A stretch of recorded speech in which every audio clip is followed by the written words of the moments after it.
ముందు ఇందాక ఆవిడ చెప్పింది, మన గౌరవ మాధవ్ గారు చెప్పిన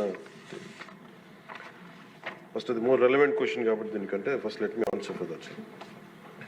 ఈ ఉప్పలపాడు బర్డ్ శాంక్చురీ దాదాపు 9 అడుగులు 8 అడుగులు ఉండాల్సింది అది 5 అడుగులకు వచ్చింది అనేది. అలాగే గుంటూరులో ఈ కాలువల్లో పూడికలు కానీ ఇవి ప్రత్యేకించి నేను ఈ ఫస్ట్ గుంటూరుని మోడల్గా తీసుకొని ఈ దసరా తర్వాతే నేను ప్రత్యక్షంగా వెళ్తాను ఇది ఎందుకంటే ఇది ఆల్రెడీ గత కొద్ది రోజులుగా డిస్కస్, ఎందుకంటే అపాయింట్మెంట్స్ కొంచెం లేట్ అయినాయి అందరికి. ఎందుకంటే pollution control board is very limited ఉంది, మనకి చాలా మంది ఇంకా హైర్ చేయాల్సి ఉంది. గత ప్రభుత్వం కూడా నియమించాల్సిన సభ్యులను నియమించారు, కావాల్సిన సిబ్బందిని నియమించారు. Pollution control board is real. నేను ప్రాక్టికల్గా గౌరవ శాసనసభ్యులు బొండ ఉమామహేశ్వర గారు చెప్పిన దానికంటే వారికంటే ముందే నేను చాలా లోతుగా దీని మీద అధ్యయనం చేశాను అధ్యక్ష.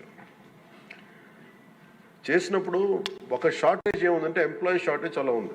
ఎంప్లాయ్మెంట్ చాలామంది ఒక ఎంప్లాయ్మెంట్ ఇంత కావాలంటే దాంట్లో దాదాపు ఒక 2/3 లేదు అధ్యక్ష. వాళ్ళు ఉన్న డిమాండ్కి పెరుగుతున్న గ్రోత్కి దాని తగ్గ మానిటరింగ్ చేయడానికి లేరు ఒక మనుషులు.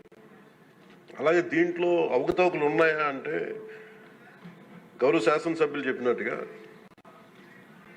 ఫస్ట్ పని చేయాల్సిన ఎవరు అధ్యక్ష? అర్బన్ బాడీస్ పనిచేయాలి, మున్సిపాలిటీస్ పనిచేయాలి. Everything you cannot completely directly correlate with pollution control.